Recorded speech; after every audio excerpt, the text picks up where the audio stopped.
자, 현재 대우건설 측에서 건설 현장에 최신 AI 기술을 도입을 하겠다라는 이슈가 나와주고 있으면서 여기에 대한 성과 공유회를 개최했습니다. 자, 기본적으로 건설 현장에 AI 기술을 도입을 하는 거는 대우건설이 이번 일을 계기로 시작점이 될 것이다 라고 말씀드리면서 앞으로 AI 혁신에 많은 발전이 될 것이다 라는 예측이 나와주고 있는 것인데, 자, 이러한 공유회에서 대우건설은 드론, 그리고 큐박스 건축 BIM, 바로답 인공지능 AI 등등 지난해 현장에서 보급되어 활용 중에 있었던 스마트 건설 기술을 소개했습니다. 자, 특히 큐박스를 이용한 현장 업무 효율성 개선 사례를 중점으로 발표를 함으로써 모바일 앱과 태블릿 PC를 통해서 현장에서 실시되고 있었던 데이터 입력이 가능해짐에 따라서 장소와 시간 제약 없이 데이터 입력 및 관리가 가능해졌으면서 이를 통해서 품질 분야의 업무 효율이 크게 향상됐을 것을 강조하고 있습니다. 기본적으로 대우건설 측에서 이러한 이슈가 발표가 됐다는 것은 많은 기업과 고객사로부터 대우건설의 혁신적인 기술력을 어필하면서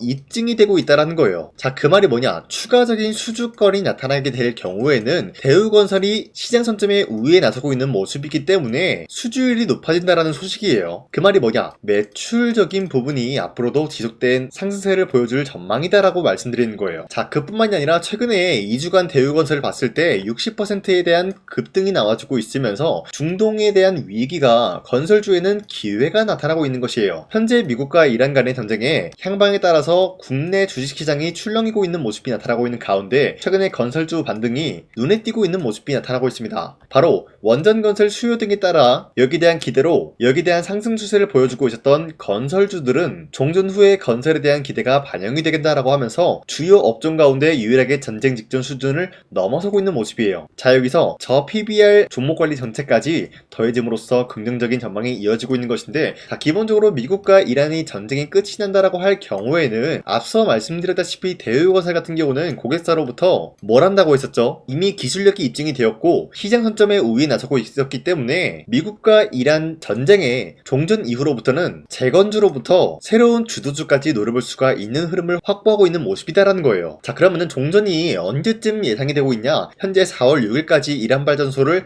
안 때린다라고 했어요. 누가? 트럼프 대통령이. 여기에 대한 공격 유예를 열흘 동안 연장시키고 있는 모습이 나타나고 있는 것인데, 닷새 공격 유예 만료 하루 전 열흘 더 종전 협상 국면 유지 메시지를 남기고 있는 트럼프의 모습인데, 4월 6일이면은 개전 6주 차고요. 당초에 설정했었던 4주에서 6주에 맞춰가지고 종전 가능성까지 제기가 되고 있는 모습이에요. 모든 종류의 이란 공격 중단은 아니다. 미국과 이란 불신 속에서 합의 여부 미지수라는 이슈가 나와주고 있는데, 자, 쉽게 말씀드려서 트럼프는 지금 미국과의 이란 전쟁 여기 대해서 끝맺음이 필요하다라고 판단하고 있는 것이면서 더 이상 이란을 공격을 하지 않는 대신에 열흘 동안 공격 유예를 연장했어요. 자, 그러면은 이 연장된 기간 동안은 이란이 어떻게 나온지가 굉장히 중요하다라고 말씀드리면서 이란이 더 이상 미국에 대한 공격 행위를 멈춘다라고 할 경우에는 트럼프는 그대로 종전까지 노려보고 있다라는 거예요. 자, 그러면은 현재로서 미국과 이란의 전쟁이 끝난다라고 할 경우에는 기본적으로 재건주들이 앞서 나설 수밖에 없는 상황에 놓여 있다라는 거예요. 자, 그렇기 때문에 우리가 추가적인 매출적인 부분 상승에 대한 추세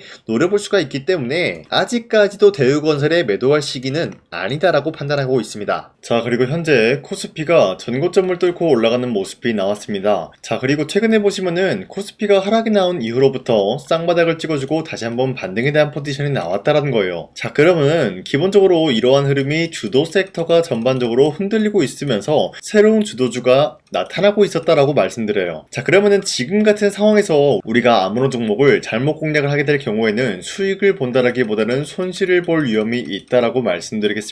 자, 그렇기 때문에 여러분들이 더 이상 아무런 종목 공략하시고 손실 보지 마시라고 저 강산이가 지난 4월 29일 종가 베팅을 통해서 여러분들한테 3가지 종목을 선정해 드렸는데, 이 시간대 여러분들한테 이런 종목을 선정해 드리고 있었던 이유가 어디까지나 종가 베팅이라고 적혀 있는 만큼 종가의 이 종목들을 공략하시고 다음날 자율적으로 매도하라고 말씀드리고 있는 거예요. 자, 그로 인해서 첫 번째 대원전선 같은 경우는 현재로서 에너지 정책으로 인해서 전력망에 대한 슈퍼사이클이 형성이 되고 있고, 이러한 상황 속에서 구리값까지 상승이 되었기 때문에 강력하게 뭐가 올라가 줄까요? 매출적인 부분이 올라갈 수밖에 없는 흐름이 나타났기 때문에 기대감에 의한 매수세가 유입이 되었다는 거예요. 자, 그런데 이러한 흐름이 모든 전선주에 나타나고 있는 상황에서 산일전기 같은 경우는 블룸에너지향 503억에 대해서 수주권이 발생이 되었습니다. 자, 그로 인해서 매출적인 부분이 극대화될 수밖에 없었다라고 말씀드리겠고요. 마지막으로 대한전선 같은 경우도 대원전선과 같은 흐름이었기 때문에 매수세가 유입이 될 수밖에 없었다라고 말씀드리는데, 자, 이렇게 설명드리면 여러분들이 헷갈릴 수가 있기 때문에 첫 번째, 대원전선 같은 경우는 저점 대비해서 지금까지 상승에 대한 추세가 나타나고 있으면서 지난 30일 보시면 윗꼬리가 달리면서 빠진 모습이지만 최대 26% 상승 나왔고요. 윗꼬리가 달리면서 빠진 모습으로 15% 정도 상승 마감이 되었기 때문에 지난 29일에 이 종목 공략하신 주주님들은 15%에서 26%에 대한 상승을 노려볼 수가 있었다라고 말씀드리겠습니다. 자, 그리고 두 번째, 산일전기 역시 마찬가지로 저점 대비해서 지금까지 상승에 대한 추세가 나와주고 있으면서 30일 보시면 최대 25% 상승 나왔고요. 윗꼬리가 달리면서 빠진 모습으로서 17% 상승 마감이 되었기 때문에 이러한 상승세를 노려볼 수가 있었습니다. 자, 그리고 마지막으로 대한전선 같은 경우도 저점 대비해서 상승 추세가 유지가 되고 있으면서 윗꼬리가 달리면서 빠진 모습이지만 최대 16% 상승 나왔고요. 종가 약 10% 상승 마감이 되었기 때문에 10%에서 16%에 대한 상승을 노려볼 수가 있었습니다. 자, 어디까지나 이러한 종목을 하루에 3가지 종목씩 선정해 드리고 있기 때문에 여러분도 충분히 잡아갈 수가 있다라고 말씀드리는데, 자, 그래서 이러한 종목 선정을 어떻게 받아가냐, 화면에 나와 있듯이 제 영상 구독 버튼 한 번씩만 눌러주시길 바라겠고요. 여러분들이 제 영상 구독 버튼 눌렀다라는 인증으로 상단에 나와 있는 제 연락처로 구독이라고 문자 한 번씩만 보내주시고 우리 함께 이러한 종목 선정을 받아갔으면 좋겠습니다. 우선 제 영상에 구독과 좋아요 이거 한 번씩만 눌러주시길 바라겠고요. 지금까지 제 영상을 끝까지 시청해주신 우리 주주님들한테 제가 한 가지 선물을 드리고 싶어서 말씀드리겠습니다. 자, 우선은 그 선물을 드리기 전에 제가 여러분들한테 그동안 어떤 종목들을 공략을 해드렸는지 잠깐 말씀드릴까 하는데요. 제가 여러분들한테 2024년도 11월 4일 이때 하나오션 27,000원 라인대 추천해드린 거 아시는 분들은 아시는데요. 자, 이러한 내용을 여러분들한테 문자받아 사이트를 통해서 대량으로 문자를 발송했었던 내역이 그대로 남아있어요. 자, 보신 바와 같이 2024년도 11월 4일 오전 8시 28분에 장 시작하기 전에 여러분들한테 하나오션은 강산이 상반기 히든 종목으로서 무조건 공략을 해야 되는 종목이다 라고 말씀드렸어요. 자, 이때 매수가 27,000원 라인대를 잡아드리고 있었던 이유가 이때 당시 미국의 군함 대규모 발주 소식과 트럼프가 동맹국을 이용할 것을 예고하고 있으면서 한국 조선기업은 큰 수혜를 입으면서 주도 섹터로 전환이 될 수가 있는 흐름이다 라고 말씀드렸는데, 자, 이때 보신 바와 같이 발신번호 상단에 나와 있는 제 연락처랑 일치한 모습을 확인할 수가 있습니다. 자, 이 번호를 지금까지 쓰고 있는데 이때 당시 문자가 423건 발생하면서 우리 구독자 423분, 이분들은 하나오션 매수가 27,000원 라인을 공략을 해야 된다라는 문자를 받아오셨을 거예요. 자, 이뿐만이 아니라 두 번째, 이슈페타시스 같은 경우도 마찬가지로 2024년도 12월 12일 21,000원대 라인을 공략을 해야 된다라고 말씀드렸는데, 자, 보시면 이때 종목 선정을 해드리고 있었던 이유가, 자, 이때는 좀 재밌었어요. 유상증자를 통해서 이슈페타시스가 제2호 회사를 인수하려고 하는 목적이 나왔는데, 자, 어디까지나 제2호 회사를 인수하는 게 이슈페타시스에게는 큰 악재가 될 수밖에 없었어요. 그 이유가 뭐냐? 바로 주주들 돈으로 PCB기판에서 2차 전지 산업을 진행을 하겠다라는 의지가 나왔었기 때문에 주주들의 반발이 심할 수밖에 없는 상황이었죠. 자, 그런데 금가번으로 인해서 유상증자가 불발이 되고 있었어요. 자, 이러한 상황이 지속이 된다라고 할 경우에는 결국에 이슈페타시스는 어떻게 되냐? 제2호 회사에 대한 인수 포기가 나올 수밖에 없었다라는 거예요. 그 말이 뭐죠? 주가 회복이 될 수밖에 없는 전망이 보여지고 있었기 때문에 여러분들한테 저점 구간인 2만원 라인대를 공략을 해야 된다라고 말씀드렸습니다. 자, 이때 보시면은 문자 723건 발생한 모습이 나왔었고요. 우리 구독자 723분, 이분들은 이슈페타시스 저점을 잡을 수 있는 기회가 주어졌다는 거예요. 자, 그리고 마지막으로 부산노빌리티 같은 경우도 마찬가지로 2024년도 12월 27일 18,000원 라인대 여러분들한테 추천해드렸었는데, 자, 이때 이 종목을 추천했었던 이유가 전 세계적으로 원전에 대한 수요가 증가가 되고 있고 북미와 유럽 여기에 대한 진출 기대감이 있었기 때문에 매수세가 유입이 될 수밖에 없는 전망이 나와주고 있었고 주도 섹터까지 노려볼 수 있는 흐름을 갖췄다라는 거예요. 자, 그로 인해서 여러분들한테 두산노빌리티 18,000원 라인대 잡아드리면서 우리 구독자 921분, 이분들만큼은 이 종목을 공략을 할 수가 있게 도움을 드리고 있었다라는 거예요. 자, 마찬가지로 12월 27일 장 시작하고 난 이후로부터 여러분들한테 선정을 도와드리고 있었고 상단에 나와 있는 제 연락처 그대로 일치한 모습을 확인할 수가 있었습니다. 자, 이런 식으로 여러분들한테 2024년도에는 3가지 종목들을 공략을 도와드리고 있었습니다. 하나오션 먼저 보여드리자면요, 24년도 11월 달이면은 대략 대략적으로 이 지점이 되겠습니다. 이때 여러분들한테 27,000원 라인대 잡아드린 모습으로서 저점을 다지고 있을 때 여러분들한테 공략을 해드린 모습 확인할 수가 있었습니다. 자, 그런데 이 지점까지 지금 봤을 때 거의 10배 가까운 상승이 나왔는데 지금까지 이 종목을 들고 있는 주주님들은 저 강산이가 다시 한번 축하드린다라고 말씀드리면서 이러한 상승 모멘텀은 이수페타시스 역시 마찬가지로 24년도 12월 12일 이때가 바로 이 구간이었는데 이 종목도 마찬가지로 저점 대비해서 6배 이상의 상승을 만들어 나가고 있는 모습이 나타났습니다. 자, 그뿐만이 아니라 두산에빌리티도 24년도 12월 27일 바로 이러한 부근이었는데 이때부터 지금까지 확인해본 결과 거의 4배에서 5배 상승까지 충분히 노려볼 수 있는 흐름을 만들어 나갔습니다. 자, 어디까지나 이런 상승에 대해서는 상승 모멘텀이 굉장히 중요하다라고 말씀드리면서 여러분들이 24년도에 하나오션과 이수페타시스, 두산에빌리티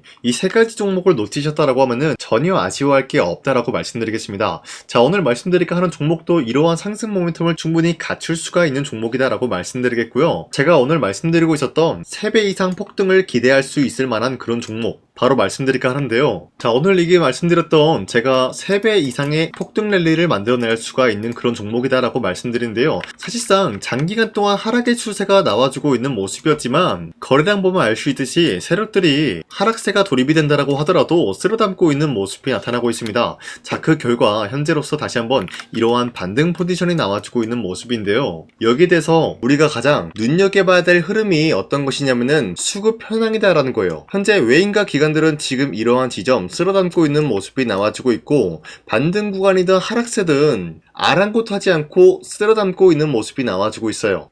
자, 어떻게 보면 이러한 구간이 매집 구간이다라고 말씀드릴 수가 있는데요. 이 종목이 어떤 종목인지 분석을 해본 결과 굉장히 충격적인 결과가 나왔다라는 거예요. 바로 현대차와 테슬라 같은 경우가 로봇 산업에 대해서 경쟁을 하는 구도가 나와주고 있습니다. 보신 바와 같이 현재로서는 현대차의 아틀라스 그리고 테슬라의 옵티머스 같은 경우가 각자의 기술성이 전 세계적으로 인정받고 있는 모습이 나와주고 있는데 테슬라는 어디까지나 로봇 섹터가 두 번째 기획이었죠. 자, 첫 번째는 기본적으로 전기차였고요. 두 번째는 로봇, 그리고 마지막으로 스페이스 항공 관련되어 가지고 단계별로 성장성이 뚜렷한 모습을 연출하고 있어요. 자, 그런데 이러한 상황 속에서 현대차가 로봇 관련되어서 기술력을 뽐내고 있다는 것은 테슬라가 이를 견제하기 위해서 어떤 것을 만들어낼 것이냐? 당연히 로봇에 대한 시장 선점을 위해 나서기 위해서 분주하게 움직일 수밖에 없는 상황이 나타난 거예요. 자, 그러면 기본적으로 어떤 일이 발생이 되냐? 로봇에 대한 수요는 증가가 될 수밖에 없는 상황이다라는 거예요. 자, 그러면은 로봇의 수요가 증가가 된다라는 거는 기본적으로 로봇에 들어가는 부품 같은 경우도 수요가 증가될 수밖에 없는 상황이 나타난 것이죠. 자, 그런데 로봇에는 액추에이터 등등 굉장히 많은 부품이 들어가는데 그러한 부품들 중에서 우리가 한 가지 종목을 선정을 한다라고 할 경우에는 막대한 상승세를 노려볼 수 있는 기회까지 주어진다는 거예요. 자, 그런데 이러한 로봇 산업에 들어가고 있는 메모리 기술이 바로 LPDDR5다라는 건데 이러한 기술력을 쉽게 말씀드려서 정보를 처리할 수 있는 능력을 갖추고 있는 것이 바로 LPDDR5다라는 거예요. 자, 앞서 말씀드렸다시피 로봇에 대한 수요가 증가가 된다라고 하면은 기본적으로 부품 같은 경우도 수요가 증가가 된다라고 말씀드렸는데 현재로서 DDR5 같은 이런 메모리 카드가 수요가 폭증이 됨으로써 가격 또한 마찬가지로 폭증이 되고 있다는 거예요. 자, 실질적으로 8만원에서 10만원대 하던 메모리 카드 같은 경우도 현재로서는 수요 폭증에 따라서 40만원에서 50만원까지 가격적인 부분이 4배에서 5배나 상승이 되고 있는 모습이 나타나고 있다는 거예요. 자, 그러면은 사실상 메모리 관련된 종목을 지금 매수한다라고 할 경우에는 이미 고점에서 매수한 거나 다름없기 때문에 DDR 관련된 종목을 지금에서 공략하기는 굉장히 버겁다라는 거예요. 자, 하지만 로봇에 들어가는 것은 기본적으로 LPDDR5만 있는 게 아니라 2170 배터리도 대량으로 탑재가 될 수밖에 없다라는 거예요. 자, 그런데 지금 상황에서 우리가 2170 배터리 관련주를 잡기에는 너무나 많은 종목이 있다라는 거예요. 자, 하지만 그럼에도 불구하고 우리가 21700 배터리 관련주를 반드시 공략을 해야 되는 이유가 뭐냐면요, 바로 테슬라의 로봇 관련주는 지금 일론 머스크가 계획을 하고자 하는 방향성의 두 번째 섹터라는 거예요. 자, 그리고 앞서 말씀드렸다시피 일론 머스크의 마지막 계획은 바로 우주 스페이스, 우주항공 관련된 기술력을 보유를 하는 것이 목적이다라는 거죠. 자, 그런데 스페이스X에 투입이 되고 있는 것이 바로 21700 배터리이기 때문에 21700 배터리의 수요는 앞으로도 점차 증가가 될 수밖에 없는 상황이기 때문에 우리가 2026년도 반드시 잡아야 될 종목은 2170 배터리다라고 말씀드립니다. 말씀드리겠습니다. 자, 그런데 기본적으로 2170 배터리 관련주를 아무 종목이나 공략을 하는 것이 아니라 국내 소부장 기업들 중에서 테슬라의 2170 배터리를 만들기 위해서 필수한 기술력을 납품을 해주는 기업이 있다는 거예요. 자, 그런데 이러한 기업의 성장성은 앞으로도 분명히 뚜렷할 수밖에 없는 게 앞서 말씀드렸다시피 전기차에도 들어가고 있고 로봇 섹터에도 들어갈 수밖에 없는 흐름 만들어냈다는 거예요. 자, 그뿐만이 아니라 스페이스라는 막대한 사업에도 투입이 될 수밖에 없는 흐름이다라고 말씀드린 만큼 우리가 국내 이 기업을 반드시 공략을 하게 될 경우에는 막대한 상승세를 노려볼 수가 있다라고 말씀드리겠습니다. 자, 이러한 구조가 있었기 때문에 여러분들한테 이렇게 말씀을 드리고 있는 것인데, 현재 이러한 구간에서는 외인과 기관들이 쓸어담고 있는 모습이 나와지고 있었고,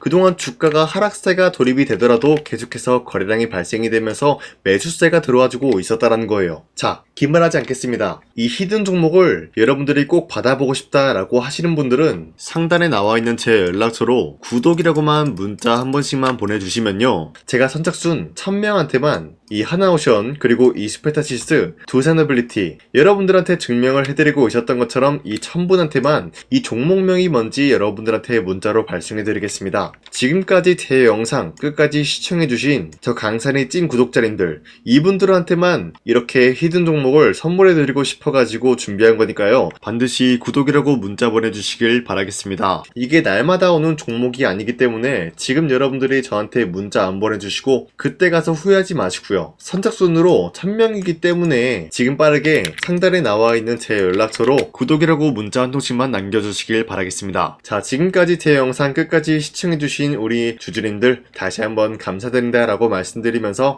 영상 마무리하도록 하겠습니다. 자, 지금까지 강산이었습니다. 다음 시간에 뵐게요.